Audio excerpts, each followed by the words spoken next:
देशराज कर्णवाल जी की memory weak हो गई है। वो दिवालिया हो गए हैं, वो मानसिक रूप से बीमार हैं, उन्हें इलाज की आवश्यकता है। कहीं ऐसा तो नहीं कि लड़ाई आपकी इस वजह से है क्योंकि आपके पुत्र या पुत्री दोनों में से कोई भी ब्लॉक प्रमुख नहीं बन पाए, तो आप सोच रही होंगी कि ये हटें तो फिर? नहीं, ऐसा कुछ नहीं है। क्योंकि आप देशराज कर्णवाल को मैं आज भी चुनौती देती हूँ आपके चैनल के माध्यम से, आज वो ब्लॉक प्रमुख का चुनाव करा लें। उन्होंने कहा कि इतने विकास कार्य उन्होंने भगवानपुर विधानसभा में कराए हैं, तो आप रिकॉर्ड निकलवा लीजिए। एक भी अगर देशराज कर्णवाल जी का बोर्ड भगवानपुर विधानसभा में अगर आपको दिख गया तो आप जो कहेंगे मैं वो करने के लिए तैयार। तो बोर्ड कैसे दिखेगा जब वो ऑलरेडी विधायक कहीं और के, तो बोर्ड नहीं दिखेगा। इतनी बात लेकिन प्रश्न उठाए, फिर वही अनपढ़ वाली बात उन्होंने कर दी। अगर विधायक झबरेड़े से होंगे तो विकास कार्य झबरेड़े में कराएंगे, भगवानपुर क्या कद्दू लेने के लिए आएंगे? अतः आपके ताऊ जी द्वारा अनाधिकृत रूप से क्षेत्र पंचायत की बैठक में भाग लेकर जो कृत्य किया गया है, उसके परिणाम स्वरूप आपके क्षेत्र पंचायत पद से अनहर करने के लिए क्यों न उच्च अधिकारियों को संतुष्टि करवा दी जावे। जितना विकास कार्य स्वर्गीय सुरेंद्र राकेश जी ने कराया, 7 जन्म भी देशराज कर्णवाल ले ले, उनकी बराबरी नहीं कर सकता। चमार साहब अपने आप को लिखते हैं वो, और उन्हें जो कहा कि सारा जगत है, तो आप इस टिप्पणी, उस स्टेटमेंट पे आप क्या कहेंगे? उन्होंने कहा पद्मश्री चैंपियन भी अपने नाम के सामने चमार लिखे हैं, वो भी चमार लिखे, वो भी लिखे। तो मेरा इसमें ये कहना है कि हम सब भारतीय हैं, हम सब आर्य हैं, हम सब क्यों ना अपने नाम के सामने भारतीय लिखें। देशराज कर्णवाल जी जो कि झबरेड़ा विधानसभा के पूर्व विधायक रहे हैं, वो एंट्री कर गए भगवानपुर विधानसभा में। ये बात आप सभी को पता है। और भगवानपुर विधानसभा में एंट्री करने के बाद हुआ क्या? ममता राकेश जी जो कि वर्तमान विधायक हैं भगवानपुर की, उनसे हो गया विवाद हो गया ब्लॉक प्रमुख को लेकर के। और विवाद ऐसा कि उन्होंने कह दिया कि अब हम करेंगे एफआईआर करेंगे वहां के बीडीओ के ऊपर। क्यों? ये जानकारी उन्होंने दे दी कि भाई उन्होंने एजेंडा दे करके बुलाया था, बुलाने के बाद जो है उन्होंने तिरस्कार किया। सारी बातें क्लियर हैं और बहुत सारी बातें उन्होंने ममता राकेश जी के बारे में कहा। आज ममता राकेश जी भगवानपुर विधानसभा की विधायिका हैं। आपका बहुत बहुत स्वागत करता हूं, हमारे साथ हैं। और आपसे हम ये जानने की कोशिश करेंगे कि आखिर उन्होंने कह दिया कि एफआईआर करवाएंगे, तो वो सही करने जा रहे हैं या कौन सही कर रहा है? बेसिकली देखिए, उल्टा चोर कोतवाल को डांटे, गलती खुद कर रहे हैं और एफआईआर करने की बात कर रहे हैं दूसरे अधिकारियों पर। वो बताएं किस आधार पर एफआईआर करेंगे, क्योंकि उन्होंने भी कहा और ये कहा कि मैं परेशान हूं कि ममता राकेश जी ने उन्हें अनपढ़ कहा। मैं आज भी अपनी बात पर कायम हूं। अगर वो पढ़े लिखे होते तो मैं पहले तो आपको धन्यवाद करना चाहती हूं कि आपका चैनल पूरी बेबाकी के साथ, निर्भीकता के साथ और निष्पक्षता के साथ पूरा कार्य करता है। जिस तरह की अभद्र टिप्पणी का प्रयोग उन्होंने पहले भी क्षेत्र के सम्मानित जनता के लिए, सम्मानित किसानों के लिए जिस भाषा का, अमर्यादित भाषा का इस्तेमाल किया, उस भाषा का इस्तेमाल मैं नहीं करना चाहती। और आपने पूरी बेबाकी के साथ दिखाया कि किस तरह से उन्होंने पार्टी की फजीहत कराई और अपनी क्या पूरे प्रदेश के किसानों के साथ किस तरह से भद्दा मजाक उन्होंने किया। ये किसी से छिपा हुआ नहीं। ये वीडियो काफ़ी लोगों ने देखा भी था। उस वीडियो का हम जिक्र अभी नहीं कर रहे हैं। अभी विषय यही है, जब हम भगवानपुर विधानसभा का हम जो जिक्र कर रहे हैं, उन्होंने कहा कि उन्हें एजेंडा दिया गया वीडियो के द्वारा और उन्हें बुलाया गया। तो अगर उनको बैठने का अधिकार, आपने एक बार मुझसे कहा था कि उनको बैठने का अधिकार ही नहीं है। जब उन्हें बैठने का अधिकार नहीं है तो फिर बुलाया क्यों गया? देखिए, जिसने उन्हें एजेंडा दिया, मुझे नहीं मालूम उन्होंने क्यों एजेंडा दिया। वो मैंने सुना है, वो कहते नजर आ रहे हैं कि माननीय राज्यसभा सांसद श्री नरेश बंसल जी के प्रतिनिधि के तौर पर मैंने बीडीसी की बैठक में प्रतिभाग किया, जबकि वो कहते हैं मैं पढ़ा लिखा हूँ। आप इसी बात से सोचिए, पूरे क्षेत्र की सम्मानित जनता देख रही है। वो पूर्व विधायक हैं, एक बार विधायक रह चुके हैं। क्या वो नहीं जानते कि पंचायत राज एक्ट कहता है कि ये कोई प्रतिनिधि नहीं है, जनप्रतिनिधि नहीं है, वो तो उस सभा में नहीं बैठ सकते। और यदि बैठ भी गए, उन्हें एहसान मानना चाहिए था। हम पदेन सदस्य हैं उस क्षेत्र पंचायत की बैठक के, एहसान मानना चाहिए था और चुपचाप कार्रवाई देखनी चाहिए थी, न कि कार्रवाई का संचालन उन्हें करना चाहिए था। और ब्लॉक प्रमुख वहां गूंगी बहरी बनकर के बैठी रही और सभा का संचालन पूरी तरह से देशराज कर्णवाल जी करते रहे। तो आपका एहसान मानना चाहिए देशराज कर्णवाल जी को? जी, मैं पदेन सदस्य थी उस बैठक की और आगे भी हर बैठक में बैठने का मुझे अधिकार है। मैं वहाँ की भगवानपुर की विधायक होने के नाते पदेन सदस्य थी, तो मुझे बुलाया गया था और उन्हें अगर बुला ही लिया उस बैठक में माननीय राज्यसभा सांसद जी ने, तो माननीय राज्यसभा सांसद भी जानते हैं। पंचायत राज एक्ट की कॉपी मेरे हाथ में है, आप देख सकते हैं। पंचायत राज एक्ट 2016 धारा 138 ग में स्पष्ट रूप से लिखा हुआ है कि महिला प्रतिनिधि भी हो, चाहे ग्राम प्रधान हो, प्रमुख हो, और प्रमुख के पति भी उस बैठक में प्रतिभाग नहीं कर सकते हैं। तो इसीलिए मैंने कहा देशराज कर्णवाल जी पूरी तरह से अनपढ़ हैं। एक बार मैं इसे देख लूं जरा। दोस्तों, ये स्क्रीन पर आप इस वक्त देख रहे हैं और इसमें ये जो सूचना के अधिकार के अंतर्गत ये प्रमाणित कॉपी है, और सूचना के अधिकार के तहत बहुत सारे ऐसी कॉपियां हैं जो कहीं ना कहीं रिलीज हो जाती हैं और उस पर डिस्कशन और डिबेट होते हैं। यहाँ पर बहुत सारी चीज़ें लिखी हुई हैं। जो ग वाला पोर्शन है जो आपने कहा 138 ग की बात है कि अगर कोई परिवार का व्यक्ति पारिवारिक सदस्य या रिश्तेदार के द्वारा उनके स्थान पर अनाधिकृत रूप से कार्यों का संचालन करने के कारण वह महिला सदस्य, प्रधान, प्रमुख, उपप्रमुख, अध्यक्ष, उपाध्यक्ष के रूप में बने रहने के लिए अनुपयुक्त होंगे। मतलब जाहिर सी बात है कि ये लोग बैठ नहीं सकते, या परिवार का कोई सदस्य बैठ नहीं सकता, और बैठेगा तो जाहिर सी बात है इंटरफेयर नहीं कर सकता। बिल्कुल, इस एक्ट के अनुसार बिल्कुल ये फिक्स है कि परिवार का क्या कोई भी सदस्य नहीं हो सकता, या पूर्व विधायक के पास अधिकार नहीं होते? नहीं, पूर्व विधायक के पास कोई अधिकार नहीं होता। इवन अगर महिला जनप्रतिनिधि है तो उसका पति भी उस बैठक में प्रतिभाग नहीं कर सकता, किसी भी बोर्ड की बैठक में प्रतिभाग नहीं कर सकता। तो उन्होंने ये कहा कि ऐसा नहीं हुआ, मैंने नहीं बोला, इसकी आप देखिए पूरी डिटेलिंग, उन्होंने कहा कि पूरी डिटेलिंग जो है, प्रत्यक्ष को प्रमाण की क्या आवश्यकता है। ये वीडियो जिस तरह से देशराज कर्णवाल जी सभा का संचालन करते नजर आए, पूरी तरह से सोशल मीडिया पर पूरी तरह से वायरल हुआ। आप कहें तो मैं आपके पास ही भिजवा देती हूँ, आप अपने चैनल से भी दिखाइए। बिल्कुल, आप हमें दिखाइए। एक लेटर आपका ये है जो आपने बोला कि 21 तारीख का ही आपका कार्यक्रम हुआ और 21 तारीख को ही ये क्या लेटर है, क्या चीज थी, जरा यह समझाएं आप एक बार।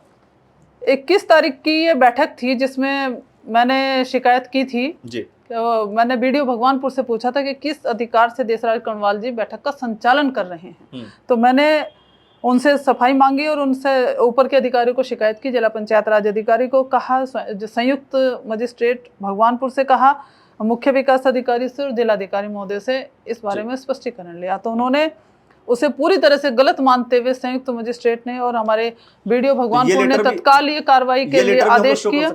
ये लेटर भी शो कर सकते हैं स्क्रीन पर हम लोग? क्यों नहीं, आप कर सकते हैं। आप उसके ऊपर जिलाधिकारी महोदय ने जो संस्तुति की, आप वो लेटर भी शो कर सकते हैं। देखिए दोस्तों, ये सचिव खंड विकास अधिकारी क्षेत्र पंचायत विकासखंड भगवानपुर के द्वारा यह लेटर लिखा गया है, जो कि लेटर लिखा गया है माननीय क्षेत्र पंचायत भगवानपुर और सचिव को लिखा गया है। इसमें साफ तौर पर इस बात को लेकर के मेंशन किया गया है कि आज दिनांक 21/4/2023 को क्षेत्र पंचायत की बैठक में आपकी बगल वाली कुर्सी पर मंच पर बैठकर आपके ताऊ जी ने सदन को अनधिकृत रूप से संबोधित कर क्षेत्र पंचायत की बैठक में व्यवधान किया गया है। साथ ही आपके ताऊ जी द्वारा सदन में उपस्थित माननीय विधायक श्रीमती ममता राकेश जी, विधायक विधानसभा क्षेत्र भगवानपुर से अभद्रता करते हुए उनकी गरिमा को ठेस पहुंचाई गई, जो अत्यंत खेदजनक है। सदन में आपके ताऊ जी द्वारा हस्तक्षेप का वीडियो समाचार चैनलों एवं सोशल मीडिया में वायरल हो रहा है, जो कि हस्तक्षेप का एक पुष्ट प्रमाण है। पंचायती राज एक्ट में स्पष्ट उल्लेख किया गया है कि किसी भी निर्वाचित जनप्रतिनिधि के पारिवारिक सदस्यों एवं रिश्तेदारों द्वारा उनके अधिकारों में हस्तक्षेप करने पर निर्वाचित जनप्रतिनिधियों को अनर्ह मतलब अयोग्य एक तरीके से करने का प्राविधान है।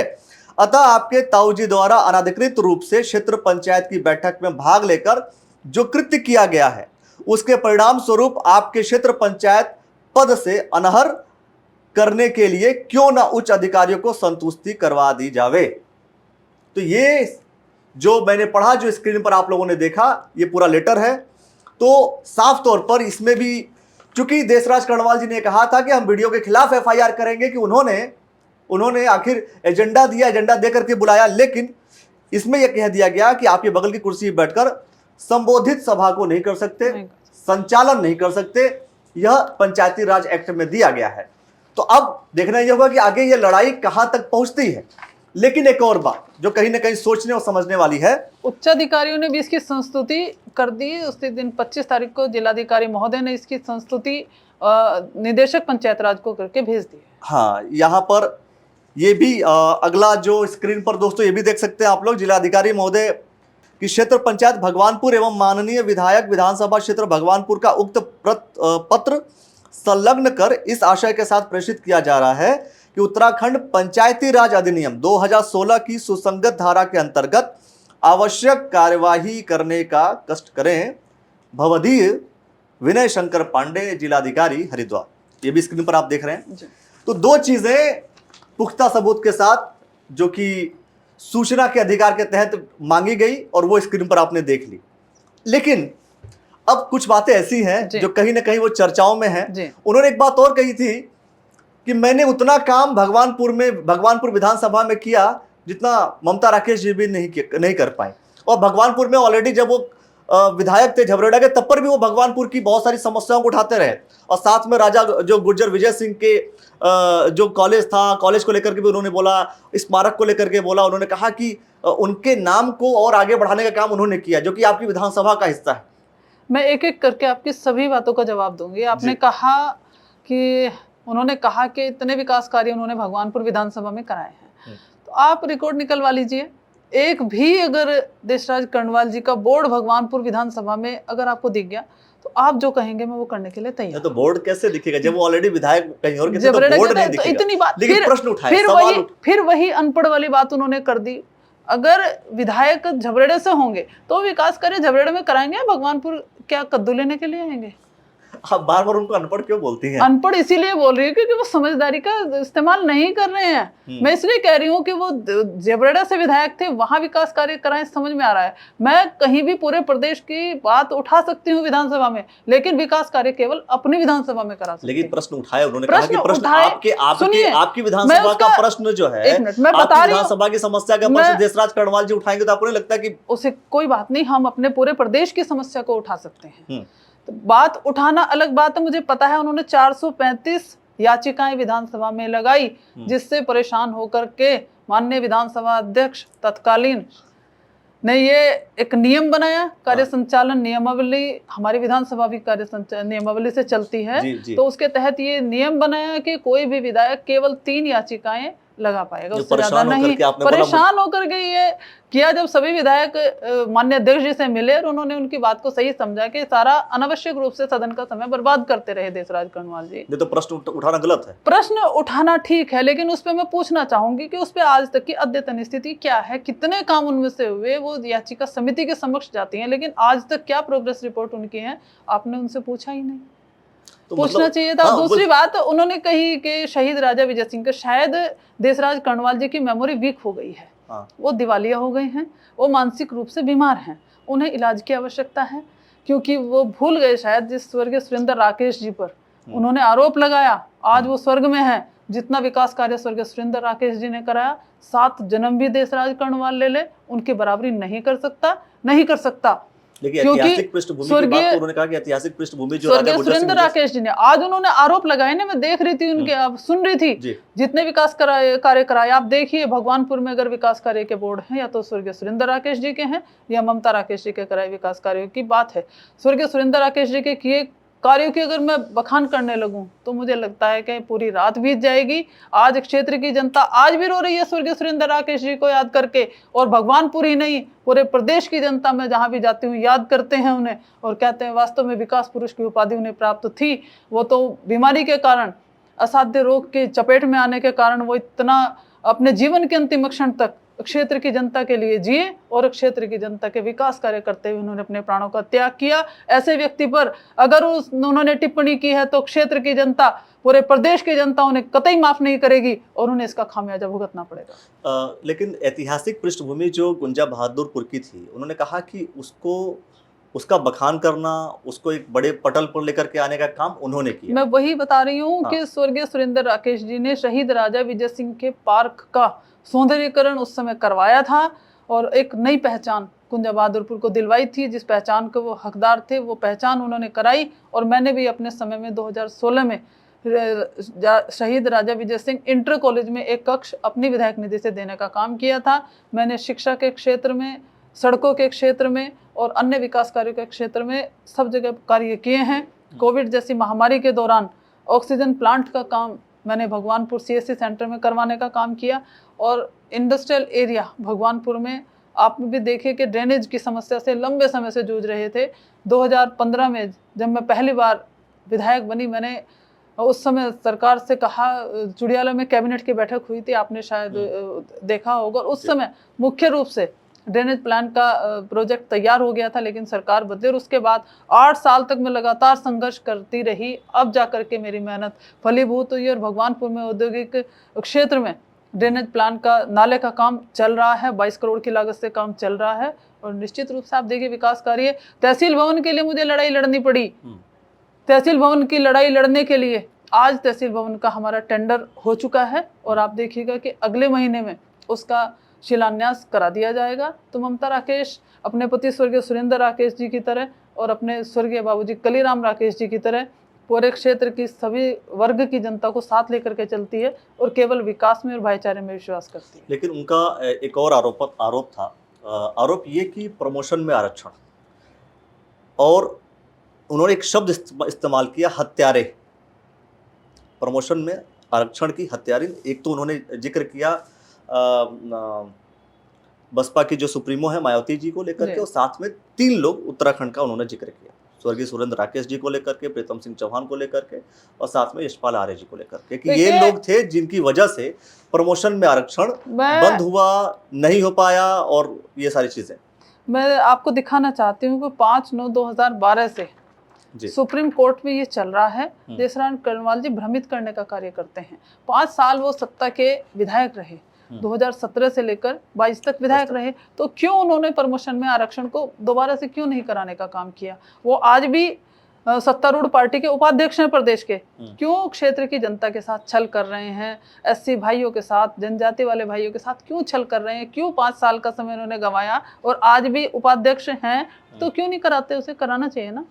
तो वो यही तो ये आपके सामने मैं प्रत्यक्ष रूप से दिखा रही हूँ। मैंने विधानसभा में भी इसका सवाल लगाया था, नियम के अंतर्गत सूचना लगाई थी। तो ये भी दोस्तों, ये भी स्क्रीन पर आप जरूर देखिए। लेकिन उनका ये कहना कि ये लोग, जो 3 लोग का जो जिक्र किया उन्होंने, ये 3 लोग बिल्कुल विपरीत थे। वो नहीं चाहते थे कि प्रमोशन में आरक्षण लागू हो। देखिए उनका सीधा ये मैं आपसे, नहीं ऐसा नहीं है। स्वर्गीय सुरेंद्र राकेश जी, मैं बता रही हूँ, मैं प्रत्यक्ष रूप से आपके बता रही हूँ। अगर सुरेंद्र राकेश जी ऐसा चाहते, क्यों उन्होंने अनुसूचित जाति की कन्याओं के लिए और विधवा महिलाओं की कन्याओं के लिए शादी में दी जाने वाली अनुदान की राशि अपने समाज कल्याण मंत्री पद पर रहते हुए 10,000 से 50,000 उन्होंने कराई। उन्होंने अनुसूचित जाति जनजाति के बच्चों के लिए आदर्श आवासीय विद्यालय, जिसका मैंने स्वर्गीय सुरेंद्र राकेश जी के निधन के बाद उन्हीं के नाम पर स्वर्गीय सुरेंद्र राकेश आदर्श आवासीय विद्यालय मक्खनपुर के नाम से चल रहा है। अगर सुरेंद्र राकेश जी ऐसा ना चाहते तो इतने महत्वपूर्ण काम समाज को तोहफा दे करके वो नहीं जाते।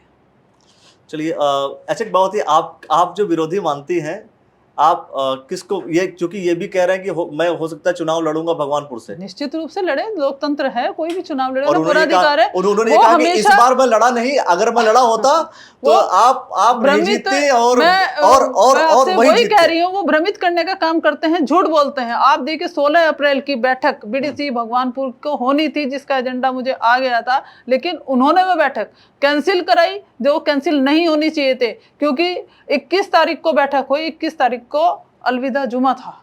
तो वो चाहते थे कि BDC सदस्य जो हमारे मुस्लिम वर्ग से हैं वो उस बैठक में प्रतिभाग न कर सके, जो कि उन्होंने घृणित कार्य किया। उन्हें ऐसा कार्य नहीं करना चाहिए था, क्योंकि झूठ बोला कि मुख्यमंत्री जी सालेर चौक पे बाबा साहब डॉक्टर भीमराव अंबेडकर जी की प्रतिमा को अनावरण करेंगे, जो मूर्ति लगी ही नहीं, जहां मुख्यमंत्री जी का कार्यक्रम ही नहीं हुआ। उनके आने से पहले ही उन्होंने फ्लेक्सी लगा करके दिखाने की कोशिश की। लेकिन मैं वही कह रही हूँ, भ्रमित करने का काम करते हैं, झूठ बोलते हैं। उस प्रोग्राम को लेकर के उन्होंने कहा कि जब उनसे प्रधानों ने ये पूछ लिया कि भाई आपके जो आपको पैसा मिला, जो मिलता है, बिल्कुल ठीक है, तो वो बोले 5 करोड़ की राशि प्रॉपर्टी डीलरों के साथ मिलकर के आपने इन्वेस्ट कहीं किया और कार्य नहीं किया। उन्होंने ये बोला। एक काम का पूरा रिकॉर्ड मेरे पास है, आप जब चाहे ले सकते हैं। मैं आपको प्रेस नोट दे करके जाऊंगी, क्योंकि विधायक केवल प्रस्ताव देता है, फिर वही अनपढ़ वाली बात देशराज कर्णवाल जी ने की। आप फिर वही बात उन्होंने की, वो भी जानते हैं, वो विधायक रह चुके हैं, उन्हें पता है कि विधायक केवल प्रस्ताव देता है, वर्किंग एजेंसी जो होती है, कार्यदायी संस्था कार्य करती है। अगर उन्हें किसी बात पे कोई भी शक शुबा है तो मुख्य विकास अधिकारी और हमारे जेई वगैरह से वो रिपोर्ट ले सकते हैं। मैंने ऐसा कोई कार्य नहीं किया जिससे मेरी, मेरे पति की या किसी तरह की भी छवि दुर्बल हो। भगवानपुर विधानसभा क्षेत्र की जनता बहुत सम्मानित है, बहुत जागरूक है, वो जानती है जबरेड़ा के से जिस तरह से देशराज कर्णवाल को निकाला गया उसमें मेरी क्या गलती थी। वो अपने कर्मों का फल भोग रहे हैं। पार्टी ने उन्हें टिकट निकाला गया, हाँ निकाला गया। आपके चैनल ने दिखाया था कि जिस तरह से वहां के लोगों ने लाठी लेकर के उन्हें झबरेड़ा क्षेत्र से निकाला और पार्टी ने उन्हें टिकट नहीं दिया। तो इसमें मेरी क्या गलती है? वो पार्टी को कोसे, पार्टी को गाली दे, जनता को कभी गाली नहीं देनी चाहिए। जनता भगवान का रूप होती है, ईश्वर का रूप होती है। जहाँ पंच होते हैं वहाँ परमेश्वर होता है। तो जनता का और भगवान का फैसला तो मानना ही पड़ेगा और मानना ही चाहिए। कहीं ऐसा तो नहीं कि लड़ाई आपकी इस वजह से है क्योंकि आपके पुत्र या पुत्री दोनों में से कोई भी ब्लॉक प्रमुख नहीं बन पाए, तो आप सोच रही होंगी कि ये हटें तो फिर? नहीं, ऐसा कुछ नहीं है। क्योंकि आप देशराज कर्णवाल को मैं आज भी चुनौती देती हूँ आपके चैनल के माध्यम से। आज वो ब्लॉक प्रमुख का चुनाव करा लें। आपने देखा भी होगा अब तक जितनी प्रेस उन्होंने की, कितने बीडीसी सदस्य उनकी प्रेस में आए। आज भी अगर वो ब्लॉक प्रमुख का चुनाव होता है, वो तो सत्ता के दम पे कूद रहे हैं। आज भी खुली चुनौती इस मंच के माध्यम से देना चाहती हूँ, आज ब्लॉक प्रमुख का चुनाव हो जाए, उन्हें उनकी औकात पता लग जाएगी। नहीं, सत्ता के दम पे कूद रहे हैं, लेकिन आपके पुत्र अभिषेक राकेश वो भी तो बीजेपी में है, तो वो किसका साथ दे रहे होंगे? फिर उनका साथ दे रहे होंगे कि वो उनका राजनीतिक डिसीजन था। उन्होंने अभिषेक के लिए भी टिप्पणी की और सबके लिए टिप्पणी की। वो तो सिर्फ अपने स्वार्थ की बात करते हैं। और मैं इस बात को भी दावे के साथ कहती हूँ कि जिस तरह से आज वो ब्लॉक प्रमुख जरूर हैं, लेकिन वो अपने पैरों पर नहीं चल रहे हैं। कुछ चंद लोग ठेकेदार उनके साथ है, जिनके साथ मिल करके वो साठगांठ करके काम करने का काम कर रहे हैं। ये सारे मामले चूंकि पार्टीगत भी उठता है और कहीं ना कहीं जो सरकारी तंत्र उसके आधार पर भी चीजें उठती हैं। आपका विरोध, देखिए, भाजपा से आपका विरोध रहेगा या देशराज कर्णवाल से आपका विरोध रहेगा? देखिए, भाजपा के साथ मेरी वैचारिक लड़ाई है। हाँ। उनकी नीतियां और वो वैचारिक लड़ाई आपके घर में भी है? हमारी वैचारिक लड़ाई आपके घर में भी है? निश्चित रूप से। आपकी लड़ाई आप वैचारिक राजनीतिक बात कर रही हूँ। राजनीतिक विचारधारा उनकी अलग है, मेरी अलग है। देशराज कर्णवाल से मेरी क्या लड़ाई होनी है? जिससे एक मिनट मैं आपकी बात का जवाब दे दूं। देशराज कर्णवाल जी अगर नैनीताल जाते हैं तो एक फल वाले से भिड़ते हैं और वो कहते हैं कि मैं गरीब परिवार से हूँ। क्या फल वाला अंबानी अडानी परिवार से है? एक फल वाला भी तो गरीब परिवार से है। वो उसका सम्मान नहीं करते, फल के पैसे नहीं देना चाहते। इस तरह के घृणित और निंदनीय कार्य वो करते हैं। अगर देहरादून में जाते हैं तो रोडवेज की बस के ड्राइवर और कंडक्टर के साथ भिड़ते हैं, उनका अपमान करते हैं। तो जिस तरह का कार्य करते हैं देशराज कर्णवाल जी, मैं उस तरह के कार्य नहीं कर सकती। मुझे वो शोभा नहीं देता उस तरह का व्यवहार करना। चलिए, एक अंत में एक सवाल। उन्होंने एक लाइन बोली, उन्होंने नरेंद्र मोदी को भी शब्द से डिनोट किया। उन्होंने कहा कि अपने नाम के आगे भी शब्द लगा चुके हैं, है ना? चमार साहब अपने आप को लिखते हैं वो, और उन्हें जो कहा कि सारा जगत है। तो आप इस टिप्पणी, उस स्टेटमेंट पे आप क्या कहेंगे? देखिए, मैं उसमें ये कहना चाहती हूँ कि वो आध्यात्मिक विचार है कि हम हार्ड मांस के बने हुए पुतले हैं, रक्त के बने हुए पुतले हैं, सभी चर्मकार हैं। लेकिन जिस तरह से उन्होंने सबको लेकर के टिप्पणी की वो गलत है। इस तरह की टिप्पणी नहीं करनी चाहिए। हम जाति मुक्त समाज की कल्पना कर सकते हैं, हम चाहते हैं जाति मुक्त समाज हो। जिस तरह से उन्होंने कहा, मैं उस शब्द का इस्तेमाल यहाँ नहीं करना चाहूँगी। उन्होंने कहा पद्मश्री चैंपियन भी अपने नाम के सामने चमार लिखें, वो भी चमार लिखें, वो भी लिखें। तो मेरा इसमें ये कहना है कि हम सब भारतीय हैं, हम सब आर्य हैं, हम सब क्यों न अपने नाम के सामने भारतीय लिखें। चलिए, ये भी एक अच्छा संदेश कि अंत में कि सब कोई अगर अपने नाम के आगे भारतीय क्यों न लिखे। अगर भारतीय लिखते हैं तो और भी ज़्यादा बेहतर है। क्यों हम जातिगत या जाति शब्द लगाएंगे तो वो कैसा रहेगा? ममता राकेश जी इस बात को कह रही हैं। अंत में जो नगर पंचायत का चुनाव होने वाला है उसमें आपके पुत्र अभिषेक राकेश जी भारतीय जनता पार्टी से चुनाव लड़ने की इच्छा है? देखिए, जो पार्टी हाईकमान का आदेश होगा। किसका? कांग्रेस का या बीजेपी का? कांग्रेस का प्रत्याशी लड़ेगा। देखिए, मैं पहले आपको स्पष्ट कर दूं। जी, इस चीज को लेकर के मैंने खुले तौर पर बोला था, क्योंकि एक ही परिवार में जब कोई, एक ही परिवार में कोई बीजेपी में हो, कोई कांग्रेस में हो। आपकी बात का जरा सा जवाब दे दूं, क्योंकि नियम के अंतर्गत जो हमारा नगर निगम का एक्ट कहता है, उसके लिए अध्यक्ष की आयु 30 वर्ष से ऊपर की होनी चाहिए। तो मैं, अभिषेक की इच्छा अगर वो लड़ना चाहेगा तो मैं उसमें कोई हस्तक्षेप नहीं कर सकती, क्योंकि हमारी विधानसभा अध्यक्ष सम्मानित रितु खंडूरी जी भाजपा से विधानसभा अध्यक्ष हैं। उनके भाई मनीष खंडूरी जी कांग्रेस में सम्मानित हमारे पदाधिकारी हैं। तो ये तो अपना अपना विवेक है, अपनी अपनी विचारधारा है, ये चलता रहा है, इसमें कोई हम टिप्पणी नहीं कर सकते। भगवानपुर में ऐसा चलता आ रहा है कि राकेश परिवार कहीं ना कहीं डोमिनेंट होता है। डोमिनेंट लगातार होता आया हुआ है। और ये बात सुबोध राकेश जी की रही हो या ममता राकेश जी की, परिवार एक ही है। लड़ाई एक दूसरे से कई बार होती भी आई है। नगर पंचायत की बात हो, विधानसभा की बात हो, आगे चल करके क्या कुछ होने वाला है और सारे सिनेरियो को सुनकर के आपको क्या लगता है कि क्या गलत कौन बोल रहा है? तथ्य आपके स्क्रीन पर आपने देखे, ममता राकेश जी ने जो तथ्य दिखाए वो तथ्य भी आपने देखे, सुने, आपने पढ़ लिया। उसके साथ साथ में देशराज कर्णवाल जी ने भी बहुत सारे आरोप लगाए थे। उन आरोपों को लेकर के भी ममता राकेश जी से हमने बात की। अब आप स्वतंत्र रूप से जो कुछ आप लिखना चाहते हैं, आपको लगता है कि कौन सही है कौन गलत है, वो आप कमेंट सेक्शन के माध्यम से अपनी बातें लिख सकते हैं। और साथ में अभिषेक राकेश जी जो बीजेपी में गए, उसको लेकर के आपको क्या लगता है कि क्या ये कोई राजनीति है, ये कोई तंत्र है या कोई सिस्टम खड़ा किया गया, उसे भी स्वतंत्र रूप से आप कमेंट सेक्शन में जरूर लिखिए। बहुत सारे विषयों को लेकर के हम जरूर बात करते रहेंगे दोस्तों। ममता राकेश जी ने जो समय दिया उसके लिए बहुत बहुत धन्यवाद आपका। धन्यवाद। तो दोस्तों वीडियो को लाइक कर लीजिए, शेयर कर लीजिए और साथ में चैनल को सब्सक्राइब कर लीजिए। और ऐसे तमाम वीडियोस आपको देखते रहेंगे, मिलते रहेंगे हमसे। तो देखते रहिए द न्यूज़ ऑल नेटवर्क। बहुत बहुत शुक्रिया।